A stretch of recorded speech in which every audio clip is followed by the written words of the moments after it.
UPSC civil services exam 2023 का अंतिम परिणाम आ चुका है। आप सभी ने रिज़ल्ट देख लिया होगा, टॉपर्स के इंटरव्यू देख लिए होंगे, टॉपर से परिचित हो गए होंगे। एक उत्साह होगा आपके मन में। आप में से अधिकांश प्रीलिम्स एग्ज़ाम 2024 भी देने जा रहे हैं, कुछ 25 की तैयारी कर रहे हैं, कुछ 26 और 27 के सपने संजोए हुए हैं। आप में से बहुत सारे बच्चे ये भी तलाश रहे होंगे कि हिंदी माध्यम का क्या हुआ। हो सकता है इसका भी उत्तर आप लोगों को मिल गया हो। आप हिंदी माध्यम के टॉपर को भी जान गए हो और आपको ये भी पता चल गया हो कि इस बार हिंदी माध्यम का रिजल्ट फिर से बहुत अच्छा नहीं था। आप कहेंगे पिछली बार अच्छा था क्या? मैं पिछली बार को भी अच्छा नहीं मान के चलता। कहीं ना कहीं पे कुछ ऐसी गलतियां हो रही हैं जो बार बार दोहराई जा रही हैं और उन गलतियों को आप सुधारने के लिए तैयार नहीं हैं। आपको जितनी बार भी समझाया जाए कि यहाँ पे कार्य करना है, इस जगह पे कार्य करना है। अभी आपको पता है यूपीएससी सिविल सर्विसेज एग्जाम 2023 की कट ऑफ आ चुकी है। कट ऑफ आ चुकी है आपकी। आप लोगों ने कट ऑफ भी देख ली होगी, मैंने टेलीग्राम में शेयर कर दिया है। अभी मैं कट ऑफ आपको दिखाने वाला भी हूँ, यहाँ पे बताने वाला हूँ कट ऑफ के कितनी गई है। आपको पता है गलती कहाँ पे हो रही है? अच्छा, मुद्दा ये है कि अभी आप सुन लेंगे लेकिन आगे चल करके इसी गलती को फिर से दोहराएंगे, ये दोबारा दोहराई जाएगी। अगले साल 2024 के रिजल्ट में भी यही देखने को मिलेगा, यही 2025 में भी देखने को मिलेगा और यही 2026 और 27 में देखने को मिलेगा। एक बात तो समझ लीजिए, बिना सीसैट के ये लड़ाई नहीं जीती जाएगी। सीसैट जितना 2015 से पहले कठिन था, 15 से पहले नंबर जुड़ते थे, 15 में क्वालिफाइंग हुआ था, उतना ही कठिन सीसैट अभी भी है। उससे ज़्यादा टफ हो गया। 33% क्वालिफाइंग के चक्कर में आप सीसैट को पढ़ते ही नहीं है। आपने सीसैट के महत्व को नकार दिया है पूरी तरीके से। आपको पता है जीएस की कट ऑफ कितनी की है? जनरल की जीएस की कट ऑफ, मैं डिमोटिवेट नहीं कर रहा हूं, मैं सच्चाई से रूबरू करा रहा हूं। और हम एक बात बिल्कुल तय मान के चलिए, हिंदी माध्यम का बच्चा मेंस में बैठ ही नहीं रहा है, मेंस में नहीं बैठ पा रहा है, प्रीलिम्स से ही छटनी हो जा रही है। प्रीलिम्स में कट ऑफ गई है जनरल की 75.41, मैं 76 भी कह देता हूं इसको कि भाई 76 नंबर भी जिसके थे वो चयनित था। जीएस इतना तो अच्छा है आपका। आप यदि सीधा सीधा 2 3 4 सेक्शन पे काम करके जाइए और जीएस में करिए, अटेम्प्ट करिए, तो आपका तो हो सकता है। कहाँ थी कट ऑफ? 88 मार्क्स से 90 मार्क्स के बीच में कट ऑफ रहती थी, अब और गिर गई 75.41। ये दिखाता है कि सीसेट की हालत कितनी ख़राब थी। और जो इंजीनियर्स हैं, जो एसएससी की तैयारी कर रहे हैं, जो मैथ रीजनिंग में बहुत अच्छे हैं, सीधा सीधा प्रीलिम्स क्वालिफाई है। सीसेट का स्तर अच्छा, और अच्छा सीसेट में केवल कंप्रीहेंशन के भरोसे जाओगे तो भी नहीं होगा। मैथ रीजनिंग आप करना नहीं चाहते हो, तीनों करने पड़ेंगे। चाहे आप अभी किसी भी टॉपर का इंटरव्यू सुनिए, कोई भी यदि ईमानदारी पूर्वक सीसेट को लेकर डिस्कस कर रहे हैं तो वो यही बता रहे हैं कि भाई इंटीग्रेटेड तीनों पे ही काम करना पड़ेगा। ना तो आप कंप्रीहेंशन से क्वालिफाई कर पाएंगे, ना तो मैथ से, ना तो रीजनिंग से, क्योंकि क्वेश्चन इतने लेंदी है। कंप्रीहेंशन इतना लेंदी है, मैथ भी बहुत लेंदी क्वेश्चन आ रहे हैं, और यही हाल रीजनिंग का है। तो आप मैथ रीजनिंग क्यों नहीं लगाना चाहते? हिंदी कंप्रीहेंशन की भी प्रैक्टिस नहीं करना चाहते? मैंने बहुत सारे सेशंस लिए हैं कंप्रीहेंशन में, मैंने आपको बेसिक्स बता दिए। मैंने अभी आपकी मैथ के बेसिक की क्लास चल रही थी। मुझे पता है कितने लोग देखते हैं, देखना ही नहीं चाहते, आप पसंद ही नहीं करना चाहते। आप सीसेट के नाम से भागते हैं और वो भागना आपका बंद नहीं हो रहा है। आप में से बहुत सारे छात्र जो बार बार प्रीलिम्स दे रहे हैं, नहीं हो रहा है, वो सीसेट से ही भाग रहे हैं। एक बार जब फोबिया और डर बैठ जाएगा सीसेट का, उसके बाद यूपीएससी का हो सकता है आप सपना भी छोड़ दो।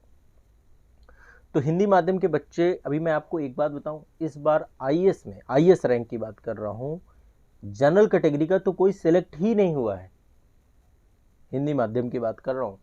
और ये बात हमें समझनी होगी, जो बड़े बड़े संस्थान हैं, जो बड़ी बड़ी संस्थाएं चला रहे हैं, उनको कोई फर्क नहीं आता। वहां पे 1 लाख 2 लाख रुपए की फीस आपसे ले ली गई, मॉक इंटरव्यू करा लिए गए, जब लास्ट में क्रीम पहुंचे उनका मॉक इंटरव्यू करा दिया गया, वो मॉक इंटरव्यू आपको दिखा दिया गया, उस मॉक इंटरव्यू के नाम पे चल रहा है उनका व्यापार, बिजनेस। कोई दिक्कत नहीं है, आप लोग भी बड़ी संख्या में जा रहे हो, ठीक है ठीक है ठीक है। पर रियलिटी क्या है ये बात आप समझिए ना। जब तक आप सच्चाई से रूबरू नहीं होंगे ना, कोई रिजल्ट नहीं निकाल पाएगा, आपका नुकसान होगा, आपके जीवन का बहुमूल्य समय चला जाएगा। इसलिए सबसे पहली चीज, देखो मैं कट ऑफ पहले बताता हूँ, फिर आप इससे आइडिया लगाना। जनरल की कट ऑफ गई है 75.41, प्रीलिम्स की बात कर रहा हूँ। ईडब्ल्यूएस की गई है 68.02। इसके बाद ओबीसी की जनरल के नज़दीक ही है 74.75। एससी की गई है आपकी 59.25 और एसटी की गई है लगभग 48 के आसपास 47.82। बाकी पीएच वगैरह में काफ़ी कम है, ठीक है। पीडब्ल्यूडी वगैरह जो है आपका उसमें काफ़ी कम है। अब मैं आपको एक बात बताऊं, मतलब आप सोच नहीं सकते हैं, ये अपने आप में बहुत बड़ा मुद्दा है सिविल सर्विसेज को लेकर के। इस बात को समझिए, एसटी कैटेगरी में 48 गई है कट ऑफ। यदि आप सोते सोते भी पेपर देंगे ना तो भी जीएस में आपका गड़बड़ नहीं होगा मामला। तुक्का करके भी आप थोड़ा सा चीज़ों को लेकर के करेंगे तो भी हो सकता है। लेकिन सी सेट को तो इम्पोर्टेंस दीजिए।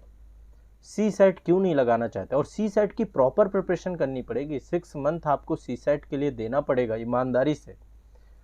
यदि आपका मैथ रीजनिंग बहुत ही बेकार है और यदि अच्छा, मैं कह रहा हूँ पीवाईक्यू लगाइए, सी सेट के प्रीवियस ईयर से आपको आइडिया लगेगा। हमने टेस्ट सीरीज भी आपकी पीवाईक्यू की इसीलिए अवेलेबल करा रखी है। सी सेट उसमें जो आईएएस वाली टेस्ट सीरीज है उसमें सी सेट का पीवाईक्यू है, ताकि आप एक बार लगाओ। उसमें कंप्रीहेंशन का लेवल देखो। मैंने आपको कंप्रीहेंशन प्रीवियस ईयर के कुछ सॉल्व करवाए थे, बाकी मैंने आपको बोला था कि आप लोग करिए। खुद से नहीं करना चाहते आप, जब तक खुद से सेल्फ से नहीं करेंगे ना चीज़ों को, होगी भी नहीं।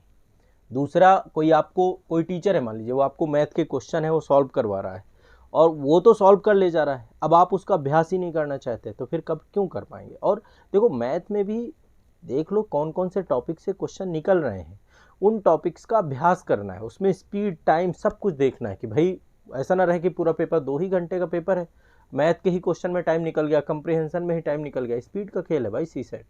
तो इसलिए कृपया करके, और कुछ नहीं होने वाला। यदि आप सोचो आंदोलन करके अब सी सेट को हम 33% से भी खत्म करा दें या फिर लेवल कम, नहीं होगा। यूपीएससी ऐसा नहीं करेगा, कोई आंदोलन वगैरह कार्य नहीं करेगा। वो जो स्तर का रख रहा है उसी स्तर को मेंटेन करके चलेगा।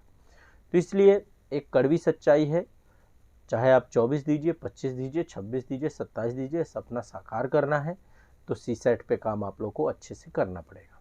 सी सेट के लिए मैंने आपको एक बुक भी बता रखी थी कि आप लोग कोई भी प्रीवियस ईयर क्वेश्चन पेपर उठा लो, और एक टीएमएच का आता है, टाटा मैग्रा हिल का जीएस पेपर 2 का मैनुअल आता है, वो देख लो। या फिर मैथ के लिए बहुत सारी बेसिक बुक आती हैं आर.एस. अग्रवाल वगैरह की, वो देख लो। कुछ भी देख लो, पर पढ़ो तो सही, वो टॉपिक करो तो सही जो टॉपिक से आ रहा है। नहीं तो एटलीस्ट फिर वहीं पे जाके क्वालिफाइंग पेपर को हल्के में लेकर के आप मेंस अच्छा देखो, अभी आप में से जितने लोग मुझे देख रहे हैं ना तो आप आंसर राइटिंग करना चाहते हैं। नहीं भाई, नहीं लिखेंगे हम प्रण करते हैं हम एग्जाम में जाके लिखेंगे। ना हम आंसर राइटिंग करेंगे, ना हम सी सेट लगाएंगे। बस ज़्यादा से ज़्यादा आपको पढ़ना भी है तो क्या पढ़ना है? जीएस पढ़ना है। करंट अफेयर्स भी आप अच्छे से नहीं करना चाहते। करंट अफेयर्स की क्लास में मेरे कितने बच्चे आते हैं, मतलब आप लोगों के साथ क्या है ना कि आप एक बंध गए, आप जीएस के बोझ को आपने इतना बड़ा समझ लिया है कि उसके कारण दिक्कत है। लास्ट में किसको दोषारोपण देना है? कोचिंग्स को। कोचिंग वालों के कारण नहीं हुआ, इसके कारण नहीं हुआ। आप अपने तरफ उंगली रखेंगे ही नहीं। जिम्मेदारी की बात जहां तक आती है फिर आप रखेंगे ही नहीं। हिंदी माध्यम का रिजल्ट तभी बेहतर होगा जब हम मेंस के लिए कम से कम 2000-3000 बच्चे जाकर मेंस दें। वो फौज खड़ी करनी पड़ेगी उन बच्चों की जो हर बार प्रीलिम्स क्वालिफाई करें और मेंस में जाकर के मेंस में बैठे। जब 2-3 हजार बच्चा जाकर के मेंस देगा तब जाकर के कहीं पे रिजल्ट में हमें 200 लोग दिखेंगे, तब जाकर के हमें 200 लोग लिस्ट में दिखेंगे। नहीं तो यही संख्या रहेगी। इस बार 50 से कम सिलेक्शन है, पिछली बार तो 50 का आंकड़ा पा लिया था हमने। इस बार 53 पे आपकी हिंदी मीडियम की रैंक है। जो कुछ भी है, लेकिन इससे आपके जीवन का बदलाव तभी आएगा। यदि आपने आईएएस चुन रखा है ना तो फिर आप मेहनत करिए, आप फिर सीरियस लीजिए चीज़ों को। यदि नहीं लेंगे तो फिर यहीं पे यहीं रहेंगी बातें, फिर कुछ बदलने वाला नहीं है। सारी मेहनत करते रहेंगे, सारी मेहनत का परिणाम यही निकलेगा अंत में। जय श्री राम। तो थोड़ा सा मेरा आप सभी से आग्रह है कि थोड़ा आप सीरियस लीजिए, सी सेट पे लगिए। और मेरे देखिए करंट अफेयर्स पे सुबह मैं क्लास ले रहा हूँ। मैं सी सेट की क्लासेस आपकी शेड्यूल्ड हैं, पूरा एक प्लेलिस्ट बना हुआ सी सेट का।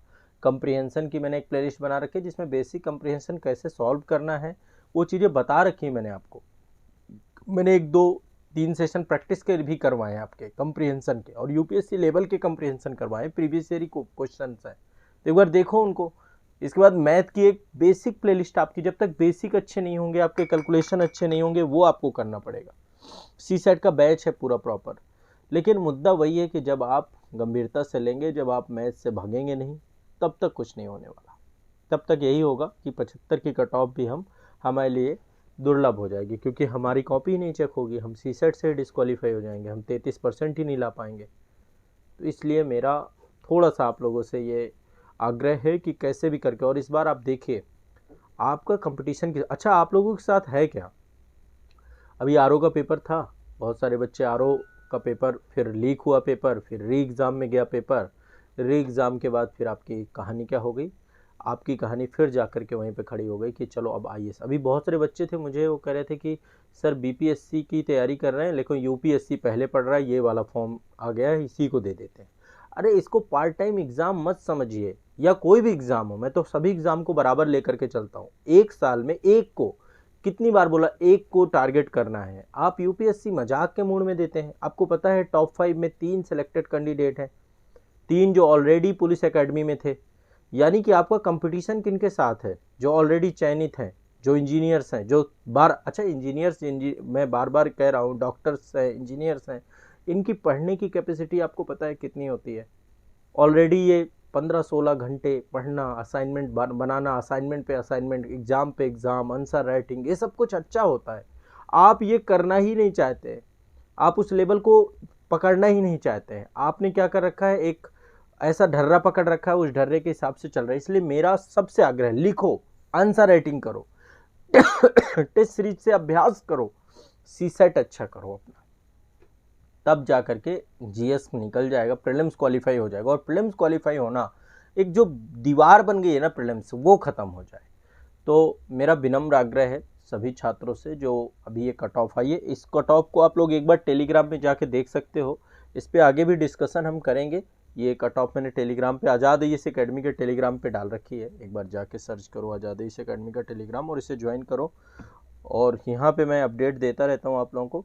बाकी पढ़िए, देखिए, अब थोड़ा सीरियस होइए, एग्ज़ाम के कमियों को समझिए अपनी, और पार्ट टाइम मत रखिए यूपीएससी को, फुल टाइम रखिए, अपनी कमियों को दूर करिए, और तब जा कर के आपका सिलेक्शन और ये सारी चीज़ें होंगी, आप भी चयनित होंगे। और हिंदी माध्यम वाले बच्चों को तो अब एक संकल्प लेना चाहिए कि हमें इस रिज़ल्ट को बदलना है, और आप बदल सकते हैं। संस्थान तो ज़्यादा से ज़्यादा आपको लेकर मॉक इंटरव्यू में, आपको अंत में यही होगा कि मॉक के नाम पे सब मॉक देख करके चक्कर में मत पड़िए, ये मॉक इंटरव्यू है, मॉक इंटरव्यू है, मॉक इंटरव्यू, मॉक और कुछ नहीं। आप अपनी खुद की स्ट्रेटजी बनाइए, आपकी स्ट्रेटजी कस्टमाइज होनी चाहिए। आपकी प्रॉब्लम्स क्या है आप समझते हो ना, आपका वीक एरिया क्या है आपको समझना है ना उस बात को, तो उसके अकॉर्डिंग आपको अपनी स्ट्रेटजी बनानी है ना, आपको उस हिसाब से चीज़ों को समझना है ना कि आपके एरिया क्या है। आप किसी का इंटरव्यू सुन रहे हैं, चीज़ें वो कर रहे हैं, और बहुत ज़्यादा रील्स, मोबाइल और इन चक्करों में मत पड़िए, ठीक है, अपने ऊपर भरोसा करिए।